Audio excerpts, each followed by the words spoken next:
Hi friends, welcome to this video, and in this video I am going to tell you about jail petition. जो jail petition का question है ये भी काफ़ी बार आया है. जेल पेटिशन जैसे इसका जो नाम है, एज इट्स नेम सजेस्ट, ये जेल से भेजी जाती है.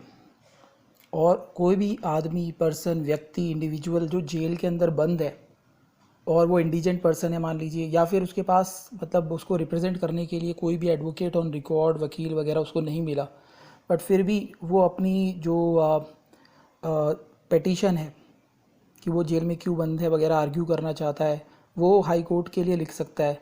वो जेल अथॉरिटीज़ को, जेलर वगैरह को, जो भी इंचार्ज है उसको अपनी एक पिटीशन हाथ से लिख के दे सकता है, टाइप करवा के दे सकता है. उसमें अपने रिटन आर्ग्यूमेंट्स डाल सकता है कि किस किस बेस पे वो अपनी जो है पिटीशन सुप्रीम कोर्ट में भेज रहा है, क्या क्या उसके आर्ग्यूमेंट्स के पॉइंट्स रहेंगे, किस बेसिस पे वो वहाँ पे क्वेश्चंस वगैरह पूछेगा. जैसे सब्सटेंशियल क्वेश्चंस ऑफ लॉज वगैरह होते हैं कि उसे जेल में क्यों बंद किया गया, ऐसा नहीं होना चाहिए था वगैरह वगैरह. ये सारी चीज़ें लिख के, और हाई कोर्ट की जो कॉपी थी जब वो उसके अगेंस्ट में जहाँ पे जजमेंट वगैरह, ऑर्डर वगैरह आई है, उस हाई कोर्ट की जजमेंट वगैरह को लेके सर्टिफाइड कॉपी दे के, इन सब चीज़ों के साथ में वो उसकी जो पिटीशन है जेल अथॉरिटी की तरफ से सुप्रीम कोर्ट में भेजी जाएगी with in a certain time of period, जब से उसने जेल अथॉरिटी को दी है उस टाइम से.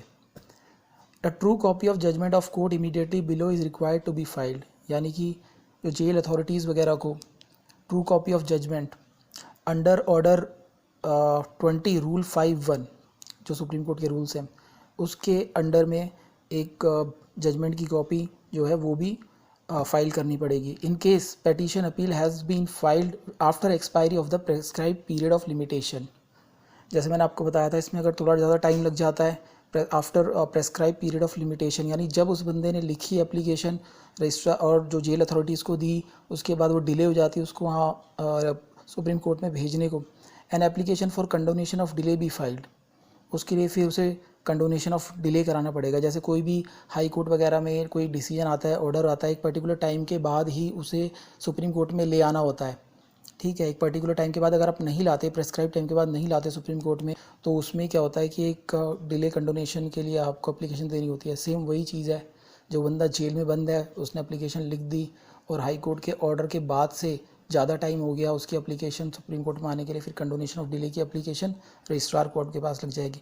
The date on which the petition is presented before office in charge of the jail and is attested by him is taken as the date of filing of the petition. जब से जो jail में बंद व्यक्ति है उसने अपनी एप्लीकेशन को office in charge, officer in charge of jail उसको दिया है और वहाँ से उसको अटेस्ट करवाया है, वो उसकी पेटिशन की फाइलिंग डेट मानी जाएगी. Because he is in jail, the petition appeal must contain a statement that no similar petition has been filed earlier. वैसा ही सिमिलर केस जो है, जैसी वो पेटिशन जेल से लिख रहा है उसकी तरफ से ऑलरेडी सुप्रीम कोर्ट में कोई डाल दे, तो ये तो फिर डबलिंग हो जाएगी, डुप्लीकेशन हो जाएगी, इसको फिर क्योर कराना पड़ेगा. It's a kind of defect. ठीक है, तो ऐसा नहीं होना चाहिए. ये तो है जेल पेटिशन के बारे में, मैंने इसको एक्सप्लेन किया है गाइस. अब जेल पेटिशन के अंदर और क्या चीज़ें होती हैं, इसकी जो पूरी कार्रवाई है ये कैसे कोर्ट में चलती है. जेल पेटिशन और appeal shall be process by the dealing assistant within 3 days of its receipt.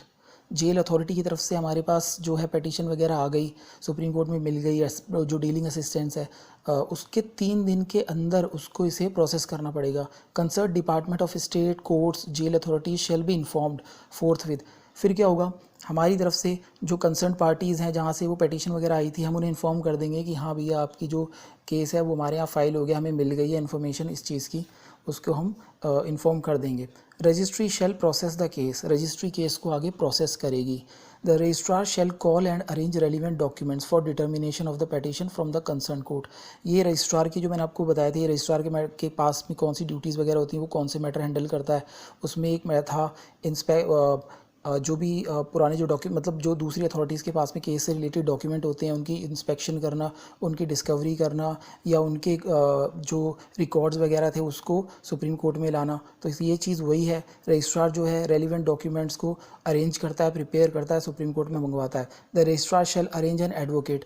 Registrar जो है एक एडवोकेट भी अरेंज करेगा एज़ पर प्रोसीजर ऑफ हमारा जो सुप्रीम कोर्ट में रूल है उनके प्रोसीजर के अकॉर्डिंग, या फिर कोई amicus curiae on behalf of the accused.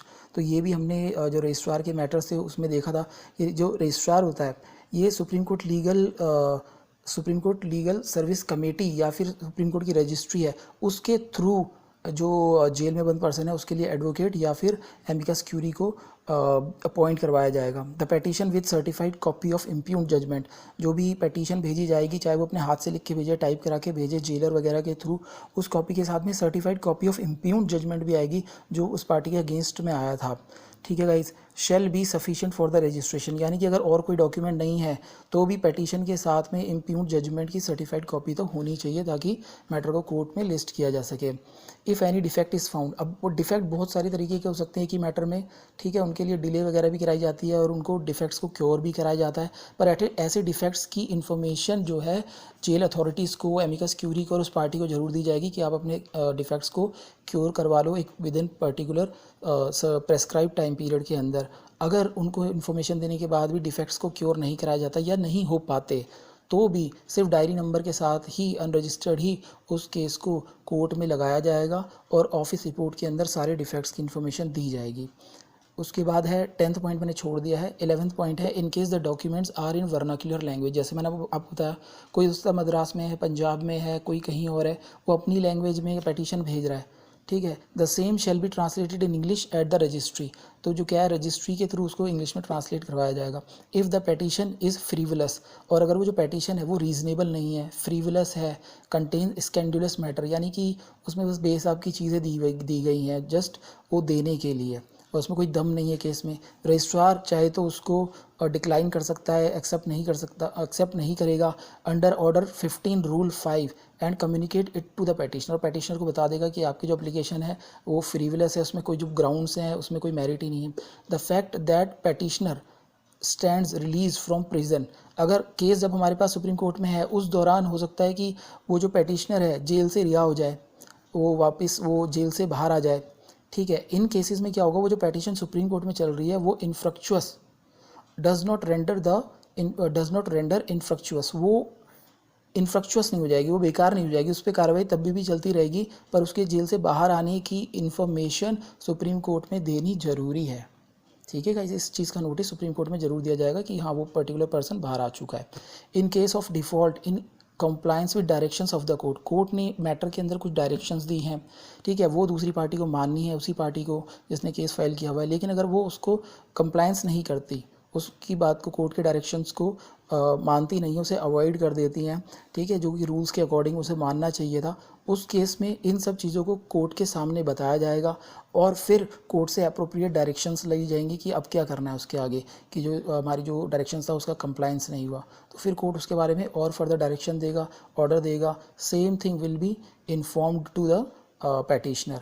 तो ये मेन सारी चीज़ें हैं जो जेल पेटिशन के अंदर में होती हैं, और इसमें से काफ़ी सारी चीज़ें तो वो हैं जो कि रजिस्ट्रार कोर्ट के अंदर, रजिस्ट्रार कोर्ट के जो मैटर्स होते हैं वो किस तरीके से चलते हैं, वो किस प्रकार की उसकी पावर होती है, रिस्पॉन्सिबिलिटी होती है, वो इसके अंदर जेल पेटिशन की प्रोसेसिंग के अंदर भी उसे थोड़ा सा उनको मॉडिफाई करके लिखा गया। इसमें कुछ पॉइंट्स है जैसे कि आइटम 6 था, आइटम 10 है, आइटम 12, 13 है, आइटम 15 है, इसको मैंने लिया ही नहीं है क्योंकि थोड़ा कन्फ्यूजन भी था और ये बड़ा भी था और वही चीज़ बार बार रिपीट भी हो रही थी। तो ये जेल पिटिशन जो मैंने आपको बताई है इट्स वेरी इंपॉर्टेंट और बहुत ही आसान मैंने तरीके से बताई है। इसमें 2-3 ऑर्डर आए हैं, ऑर्डर 20 रूल 5(1) और ऑर्डर आया है यहाँ पे ऑर्डर 15 रूल 5, बस बाकी सारा थ्योरी पार्ट है जो आपको पता होना चाहिए और ये बहुत आसान है गाइस। तो आई होप ये वीडियो आपको काफ़ी इन्फॉर्मेटिव लगा होगा। In case you have any problem, you have any confusion, you can ask me and you can like the video and send me your comments in my comment box.